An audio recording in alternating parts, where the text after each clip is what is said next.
نن له غرمې مخکې د هلمند مرستیال والي الحاج مولوي محمد نبي حما صاحب په مشرۍ د امرالمعروف نهي عن المنکر او شکایاتو اورېدلو وزارت د توشیح سوي قانون د ښه تنفیذ په موخه جوړه سوي کمیټې د اعضاو سره غونډه وسوله.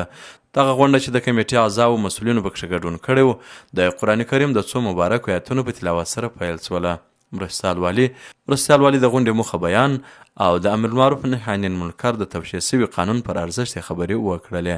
د آیت قانون د 22مې مادې د 18 بند ژیړې خریلو د حرمت او قباحت موضوع تر بحث لاندې ونیول سوه. د ښه پلي کېدو پر لارو چارو یې خبرې او مشورې وسوې چې سرغړونکو ته د شرعي تعزیر ورکولو په اړه لازم تصامیم ونیول سوله.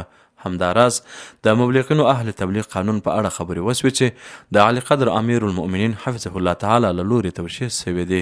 په آیت قانون کې د مبلغینو لپاره د طرز العمل شرایط، نصاب، د مبلغینو د حقوقو او د هغوی سره د اصولي همکارۍ په اړه مواد تر بحث لاندې نیول سوي دي چې پر اساس مبلغین اهل تبلیغ د امرالمعروف نهي عن المنکر او شکایاتو اورېدلو ریاست په چوکاټ کې د دعوت او تبلیغ دنده اجرا کولی سي.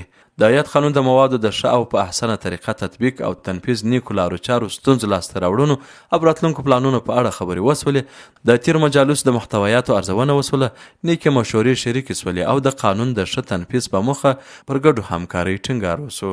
هلمند مرستیال والي سپارښتنه وکړه چې ټول مسؤلین دې په بشپړه همغږۍ او احسنه طریقه د یادو موادو د ښه تطبیق لپاره کار وکړي او د اسلامي اصولو په رڼا کې دې په خپل اړوند برخو کې همکاري ترسره کړي. د یادولو ده چې دغه کمیټه د علی قدر امیر المؤمنین حفظه الله تعالی د حکم په اساس جوړه شوې ده چې په هر 2 اونۍ کې خپل منځي ناستې کوي، د طرز العمل موافق پر موضوعاتو بحث کیږي او په 2 میاشتو کې د اجراءاتو راپور د مشرتابه محترم مقام دفتر ته ورکول کیږي.